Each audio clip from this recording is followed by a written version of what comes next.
ममता गांव की एक सीधी सादी लड़की थी। उसने कभी भी शहर नहीं देखा था।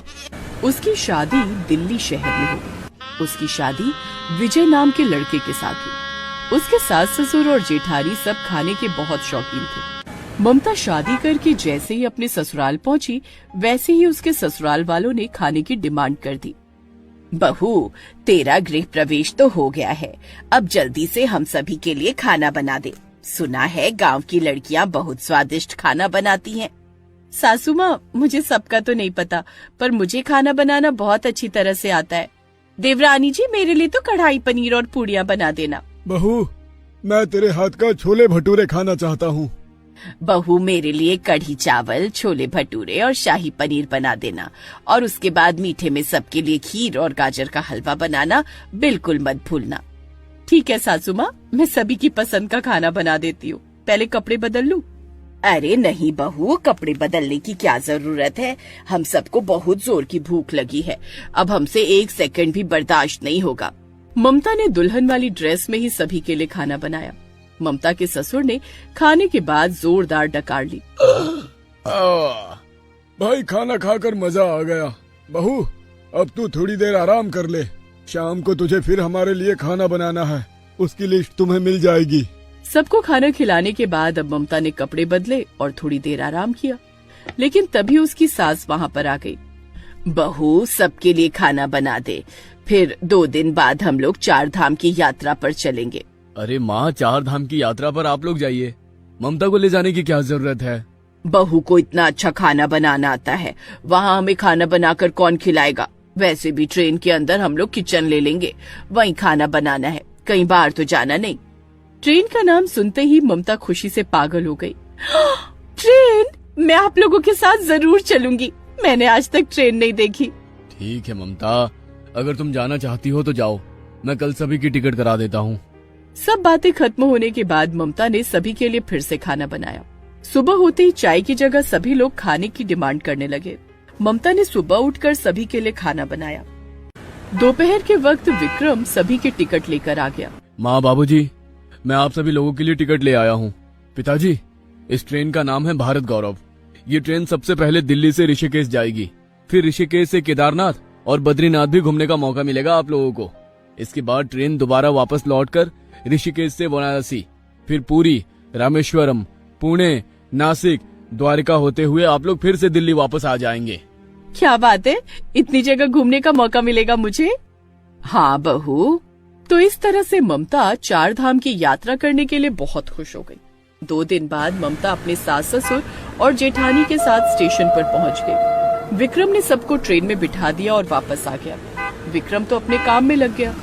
इधर इन लोगों की 4 धाम की यात्रा शुरू हो गई। बहू, इस ट्रेन में तुझे कैसा लग रहा है, क्योंकि तूने तो कभी ट्रेन देखी नहीं। सासू माँ, मुझे बहुत अच्छा लग रहा है, ऐसा लग रहा है जैसे मैं स्वर्ग में पहुँच गई हूँ। बहू, इसी बात पर हम सब के लिए बढ़िया छोले भटूरे और मीठी खीर बना दे। किचन हमने ले ही रखा है, वहाँ सारा सामान तुझे मिल जाएगा। देवरानी जी, चलो मैं तुम्हें किचन दिखा देती हूँ। तो इस तरह ममता ने सभी लोगों के लिए छोले भटूरे और खीर बनाई। सभी ने पेट भर कर खाया, तब जाकर सुकून मिला। अब यात्रा करने में मजा आएगा। छोले भटूरे बहुत मस्त बने थे बहू। हाँ, हम लोग ऋषिकेश पहुँच चुके हैं और ऋषिकेश के छोले भटूरे पूरी दुनिया में प्रसिद्ध है। लेकिन जो छोले भटूरे हमारी बहू ने बनाए थे, अगर वो इन्हें खिला दिया जाए तो ये ऋषिकेश के छोले भटूरे भूल जाएंगे। थोड़ी देर बाद उन्होंने ममता से चाय बनवाई। सबके पेट में गैस बनने लगी, इसलिए उसके सास ससुर बाथरूम में चले गए। वहाँ जोर जोर से वो लोग हाथ मारने लगे। अरे कितनी गंदी बदबू आ रही है। अरे ट्रेन के सफर में इतना ज्यादा खाना ही नहीं चाहिए। खैर, जैसे ही वो लोग बाथरूम से वापस आए, वैसे ही जोशीमठ स्टेशन आ चुका था। अरे सुनो, इस रेलवे स्टेशन पर काफुली पालक बहुत बिक रही है। यहाँ की काफुली पालक बड़ी प्रसिद्ध है, क्यों न बहू से काफुली पालक ही बनवाए जाए। इसमें भी कोई पूछने की बात है। बहू, जल्दी से जा, काफुली पालक करी बना दे। ठीक है सासू माँ। ममता किचन में गई और उसने सबके लिए काफुली पालक करी बनाया। सभी ने फिर से पेट भर कर खाया और फिर से सभी लोग थोड़ी देर में बाथरूम चले गए और वहाँ पर पाद मारने लगे। तभी वहाँ पर किसी छोटे बच्चे को सूसू जाना था। ओहो, यहाँ तो दोनों बाथरूम बंद है। इन लोगों ने तो पूरी बोगी घेर रखी है। जब से ट्रेन में चढ़े हैं खाए जा रहे हैं, अरे जल्दी निकलो, मेरे बच्चे को सुसु लगी है। जब उसके सास ससुर बाथरूम से नहीं निकले तब बच्चे ने ट्रेन में ही सुसु कर दी। ट्रेन के सभी यात्री उनसे परेशान हो चुके थे। खैर धीरे धीरे ट्रेन केदारनाथ धाम पहुंच गई। बहू, केदारनाथ और बद्रीनाथ में कचमोली राजमा और झंगोरा की खीर बहुत प्रसिद्ध है। अब तुझे पता है ना कि क्या करना है। ममता सीधी सादी थी। वो बिना कुछ बोले किचन में पहुंच गई और सबके लिए कचमोली राजमा और झंगोरा खीर बना दी। फिर सभी खाकर थोड़ी देर बाद बाथरूम चले गए। तो इस तरह खाते खाते 2 दिन बीत गए।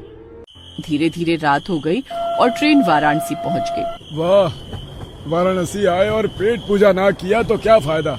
यहाँ पर तो बहुत कुछ फेमस है, जैसे कचौड़ी, सब्जी, दही वड़ा, छोले भटूरे, दाल बाटी, लिट्टी चोखा। अरे तो इसमें कौन सी बड़ी बात है। बहू, जल्दी से किचन में जा और तेरे ससुर जी ने जो बोला है सब कुछ बना कर ले आ हमारे लिए। ठीक है सासू माँ, मैं अभी बना कर लाई। अब तक ममता खाना बना बना कर बहुत थक चुकी थी। उसकी हालत खराब हो गई थी ट्रेन के अंदर खाना बनाते बनाते। लेकिन वो अपने सास ससुर की बात टाल तो सकती नहीं थी, इसलिए उसने सब कुछ एक बार फिर से बना दिया। सभी लोगों ने पेट भर कर खाया और फिर से बाथरूम चले गए। वो लोग जैसे ही बाथरूम से बाहर निकले वैसे ही देखा कि बाहर ममता उल्टी कर रही थी। अरे बहू, उल्टियाँ क्यों कर रही है? बाथरूम खाली होने वाला था, थोड़ी देर इंतजार नहीं कर सकती? सासू माँ, देवरानी जी को यूं ही उल्टी नहीं हो रही। देवरानी जी माँ बनने वाली है। क्या बात है बहू, इसी खुशी में जल्दी से दाल बाटी चूरमा बना दे हम सब के लिए। उसके ससुराल वालों को खाने के अलावा कुछ भी सूझता ही नहीं था। ममता की तबीयत इतनी खराब हो चुकी थी कि उसके अंदर बिल्कुल भी ताकत नहीं बची थी। यहाँ तक कि उसकी गर्भवती होने की खबर सुनने के बाद भी वो लोग उसी से खाना बनवाते रहे। घूमते घूमते आखिर में वो लोग द्वारका धाम पहुँच गए। वहाँ एक शिव मंदिर भी था। सभी लोग वहाँ पर दर्शन करने लगे। दर्शन तो कर लिए हमने, इतना खाना खा लिया कि अब तो नींद आ रही है। हाँ तो चलो, हम लोग ट्रेन में चलकर सोते हैं। वो सभी लोग ट्रेन में जाकर सो गए। ममता पर किसी ने ध्यान ही नहीं दिया। वो शिव मंदिर के सामने भगवान से प्रार्थना कर रही थी। चारों तरफ का नजारा देखकर उसे बहुत अच्छा लग रहा था। अच्छा हुआ मेरी शादी शहर में हो गई, वरना मैं ये सब देख ही नहीं पाती कभी। कितना अच्छा नजारा है यहाँ का।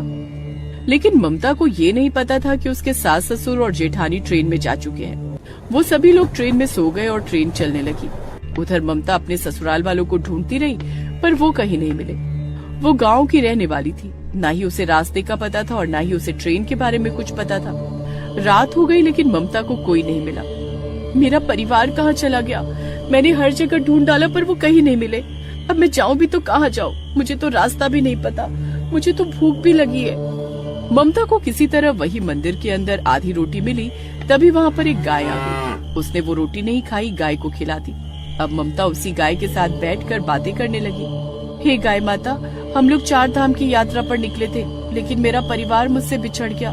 अब आपकी जैसी हालत मेरी भी हो गई है। जैसे आप इधर उधर भटकती रहती हैं, वैसे ही अब मैं भी लगता है पूरी जिंदगी भटकती रहूंगी। वहीं दूसरी तरफ ममता के सास ससुर घर पहुंच गए। विजय अपनी पत्नी को ना पाकर बहुत हैरान रह गया। अरे आप लोग आ गए, ममता कहाँ रह गई? अरे हमें क्या पता बेटा, इन गांव की लड़कियों को थोड़ा घूमने को क्या मिल गया, आजाद हो गई। वहीं कोई मिल गया होगा, किसी लड़के के साथ भाग गई होगी। हमने बहुत ढूंढा पर वो मिली ही नहीं। तू चिंता मत कर, हम तुम्हारी दूसरी शादी कर देंगे। दूसरी तरफ ममता भीख मांगकर अपनी जिंदगी बिताने लगी और उसी मंदिर के बाहर वो सो जाती थी। ऐसे धीरे धीरे 9 महीने बीत गए। ममता ने एक बच्चे को जन्म दिया। कुछ दिनों बाद एक अनजान भिखारी ममता के पास आया। बेटी, मैं अक्सर देखता हूँ तुम इस मंदिर में ही रहती हो, लोगों से भीख मांगा करती हो। तुम्हारा कोई परिवार नहीं है क्या? ममता ने सारी कहानी उस भिखारी को बता दी। चिंता मत करो बेटा, तुम चलो मेरे साथ, मैं तुम्हें तुम्हारे घर पहुँचाऊंगा। आज तुम्हारा घर पहुँचना बहुत जरूरी है। ममता को कुछ समझ नहीं आया, लेकिन फिर भी वो उस भिखारी के साथ ट्रेन में चढ़ गई। एक तरफ तो ममता अपने घर वापस आ रही थी, वहीं दूसरी तरफ उसी दिन उसके पति विजय की दूसरी शादी की तैयारी चल रही थी। विजय, शादी तो रात में है ना, अभी जल्दी से खाने का इंतजाम करो, हम सबको बहुत भूख लगी है। सभी के लिए खाना बनाया गया। पूरे ससुराल वाले हमेशा खाया ही करते थे, इसलिए उस दिन भी वो लोग बैठकर खाना खाने लगे। तभी वहाँ पर वही भिखारी पहुँच गया। लगता है आपके घर में कोई कार्यक्रम है। आप लोग तो खाना खा रहे हैं, इस भिखारी को खाना खिलाएंगे क्या? विजय, ये भिखारी कैसे घुस आया हमारे घर के अंदर? भगाओ इसे यहाँ से। तभी उस भिखारी ने ममता को घर के अंदर बुला लिया। विजय और उसका परिवार ममता को देखकर हैरान रह गए। ममता की गोद में एक छोटा सा बच्चा भी था।